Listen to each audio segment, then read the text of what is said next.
네, 반갑습니다. 서건남입니다. 커뮤니티를 통해 잠깐 근황을 말씀드렸었는데요. 예정보다 영상이 많이 늦었네요. 죄송합니다. 오늘은 이전 영상에서 예고드린 대로 죽음과 사후 세계에 관하여 조금 더 깊게 이야기를 나눠볼까 합니다. 오늘 드릴 이야기는 이성적인 근거나 팩트는 거의 없고 오컬트적이고 음모론적인 색이 매우 강할 수 있어요. 그러니 듣다가 불편하시면 뒤로 가기로 즉시 대피하시길 바랍니다. 지난 영상에서 우리의 의식은 무한히 펼쳐진 운명선 중 살아남는 세계선만 경험할 수 있기 때문에 끝내 자신의 죽음은 경험하지 못한다는 양자불멸의 관점을 전해드렸었는데요. 여기서 의문이 생깁니다. 죽음이라는 것이 존재하지 않는다면 고대부터 지금까지 이어진 다양한 사후세계에 대한 문헌과 기록, 수백만 건이 넘는 근사체험자들의 공통된 묘사는 도대체 무엇일까요? 어둡고 긴 터널을 지나 강렬한 빛을 만난다던가, 이제껏 살아온 삶 전체가 파노라마처럼 펼쳐진다던가, 나를 포함하여 정말 찰나의 감정의 카르마로 엮인 타인의 감정까지 모두 느꼈다던가, 설명할 수조차 없는 평화에 잠겼다는 이야기는 죽음에 관심 있는 구독자분들이라면 한 번쯤은 들어보셨을 겁니다. 그리고 사후세계를 이야기할 때 절대 빼놓을 수 없는 고대 문헌이 있죠. 바로 티벳 사자에서입니다. 티벳 전통에서는 사람이 죽으면 바르도라는 중간 상태, 쉽게 말해 정거장 같은 곳을 거친다고 믿습니다. 그리고 그 바르도라는 정거장에서 49일 동안 머물고 남아있는 가족들이나 스승들은 그동안 의뢰를 치르고 두려움에 휩쓸리지 않고 올바른 길을 따라갈 수 있도록 옆에서 사자의 설을 읽어주죠. 그리고 뉴에이지 철학에서는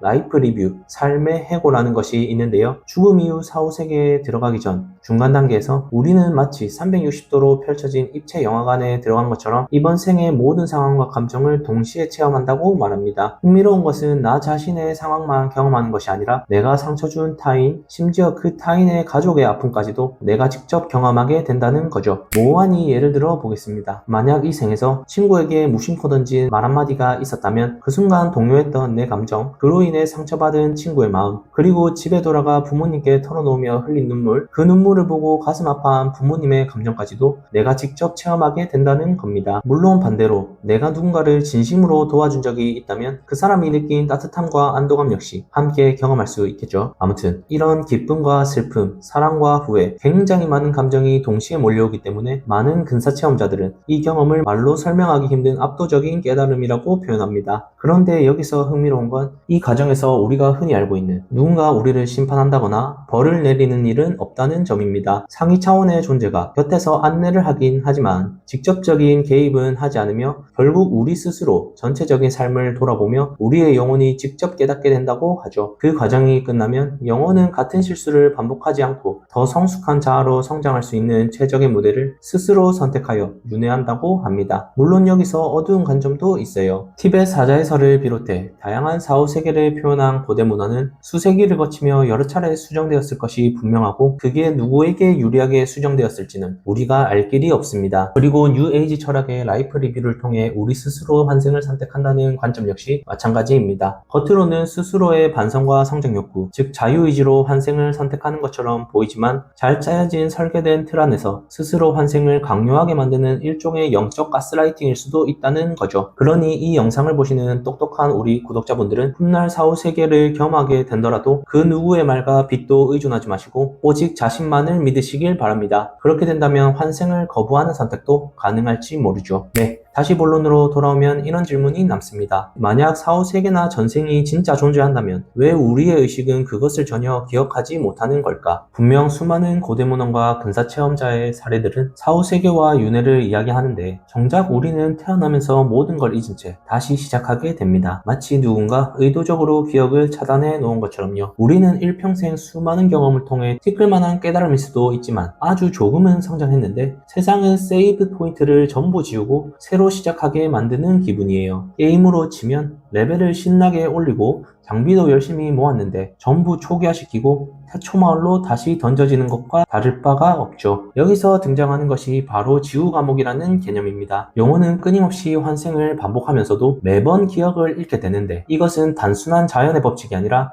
의도된 장치일 수도 있다는 거죠. 즉 의도적으로 우리를 깨닫지 못하게 만들고 끊임없이 같은 무대에서 학습과 고통을 반복하게 만드는 순환 시스템이라는 해석입니다. 고대 그노시스주의자들은 우리가 사는 이 세계가 데미우르고스라는 하위 신이 만든 가짜 현실, 다시 말해 지구 과목으로 보았습니다. 그들의 관점에서 영혼은 원래 근원의식, 즉 플레로마에서 왔지만 지구라는 물질계에 떨어지면서 망각에 빠졌고 결국 윤회의 족쇄를 벗어나지 못하게 되었다는 것이죠. 비슷한 맥락에서 고대 철학자 플라톤도 영혼의 망각을 이야기했습니다. 사람이 죽으면 영혼은 레테라는 망각에 강해서 물을 마셔 이전 생의 기억을 완전히 잊고 다시 환생한다고 믿었어요. 제가 앞에서 말한 세이브 포인트가 초기화된 채 다시 태초마을로 돌아가는 구조는 단지 저만의 비유가 아니라 이미 오래전부터 고대 철학과 신비주의 전통에서 공통적으로 전해온 설명이라는 겁니다. 그렇다면 왜 지구 과목이라는 것이 존재하고 우리는 망각과 환생을 반복할까요? 그 해답의 힌트는 최근 뉴에이지 철학이나 채널링 커뮤니티에서 찾아볼 수 있는데요. 이들의 말에 따르면 죽은 뒤 영혼은 흔히 빛을 따라가라는 유혹을 받는데 그 빛이 사실은 환생 시스템으로 다시 끌어들이는 장치일 수도 있다고 말합니다. 그리고 그 배후에는 고대 그노시스 전통에서 말하는 아르콘 같은 존재가 있으며 인간의 의식을 속여 지구를 벗어나지 못하게 만들고 우리의 감정과 경험을 마치 배터리처럼 빨아들여 자신의 에너지로 사용한다는 겁니다. 재밌죠? 조금 더 깊이 들어가 볼게요. 그렇다면 우리의 영혼이 빛을 조심하고 만약 운 좋게 지구를 벗어난다면 물질계를 탈출할 수 있을까요? 안타깝지만 아닙니다. 토성 바깥까지 벗어나야 된다고 말해요. 현대의 천문학은 태양계를 중심으로 수금지화 목토천해로 배웁니다. 하지만 고대의 세계관에서는 지구를 중심으로 시작하여 토성에서 끝나죠. 물론 단순히 천문학적 지식이 부족해서 그렇게 볼 수도 있지만 신비 전통에서는 이것을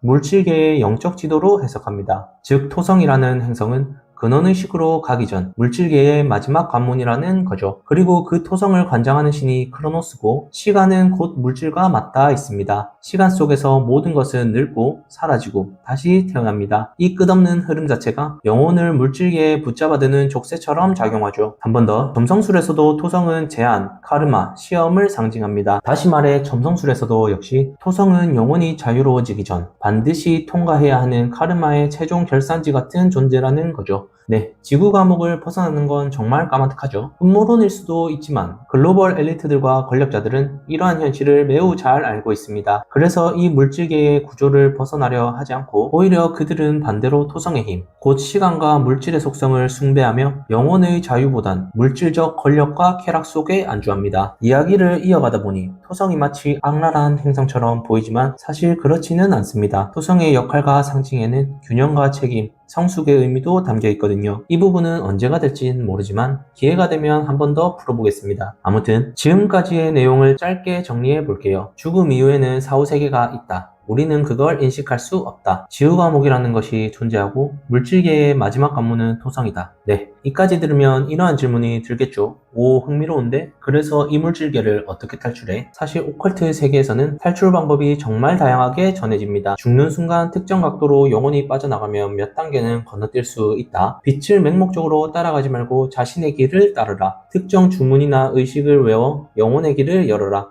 금욕수행을 통해 카르마를 소거하고 환생의 굴레를 끊어라. 자아의 소멸을 삶에서 실천하며 되돌아감을 거부해라. 네, 하지만 솔직히 말씀드리자면 이러한 여러 탈출법들은 우리가 살아가는데 크게 쓸모가 없습니다. 대부분은 전승과 상징의 언어로 남아있는 가능성의 목록일 뿐이고 사실 죽음 이후를 골몰하는 삶 자체가 한 번뿐인 현재의 경험을 놓치는 일이기 때문이에요. 지금까지 길게 설명해놓고 맥 빠지는 결론이라는 것을 너무나 잘 알고 있지만 저는 본질은 결국 내 영혼의 격을 조금씩 상위 차원의 존재만큼 높이는 것이라고 생각해요. 이전 여러 영상에서 말씀드렸듯이 천국이든 지옥이든 물질계든 플레로마든 결국 모든 존재는 자신의 존재에 맞는 거처로 이동하기 때문이죠. 물론 망각의 굴레에 빠져서 다시 태초마을로 돌아갈 수도 있지만 그럼에도 불구하고 무의식에 깊이 새긴 것들은 남아있다고 생각해요. 신기하게도 특별한 노력 없이 타고난 재능들은 우리 모두에게 존재하잖아요. 이러한 의미로 봤을 때 비밀의식이나 주문보다 더 강력한 것은 우리의 매일입니다. 어차피 우리는 AI처럼 스위치 바꾸든 내일의 나의 행동이나 성격을 바꿀 수 없습니다. 작은 행동들이 쌓여서 내가 정의되고 그것이 곧 영혼의 격입니다. 한번 상상해보세요. 내가 만약 내 롤 모델이라면 이 시련을 어떻게 극복할까? 내가 만약 고차원 존재라 한 차원 멀리 볼 수 있다면 지금 어떤 선택을 할까? 내가 만약 신이라면 지금 이 영상을 어떻게 받아들일까? 이런 식으로 조금씩 한 차원 높은 관점에서 나를 바라보고 나를 사용하는 연습을 습관화해보는 겁니다. 이렇듯 한 차원 높게 세상을 보는 시선이 쌓일 때마다 우리는 물질계의 육체라는 작은 그릇에서 벗어나 진짜 나의 존재를 조금씩 선명하게 깨달을 수 있습니다. 사실 우리는 다 알고 있습니다. 하지만 3차원 물질계의 벽은 너무 두껍고 정교하기 때문에 항상 몰입하고 집착하게 되죠. 저도 마찬가지고요. 네, 오늘 영상은 어떠셨나요? 뭔가 급 마무리되는 느낌이라 죄송한데요. 계속 이어가고 싶지만 미스터리 오컬트 채널이 되어버릴 것 같아 죽음에 관한 이야기는 2편으로 마무리하려 해요. 아무튼 중요한 건 사후 세계의 존재 여부나 우리가 어떤 트랩에 갇혀 있는지가 아니라 자주 말씀드리듯 나의 본질과 이 세상의 본질을 수시로 깨닫는 것, 그리고 그 깨달음을 바탕으로 현실을 조금 가볍고 현명하게 살아가는 겁니다. 두려워할 필요 없는 세상이니 두려움을 내려놓고 단 1g이라도 성장을 위한 선택을 반복해 나가면 됩니다. 그런 식으로 우리의 영혼의 격을 조금씩 쌓아가다 보면 내가 특별히 노력하거나 심지어 크게 원하지 않더라도 어느 순간 그에 맞는 거처로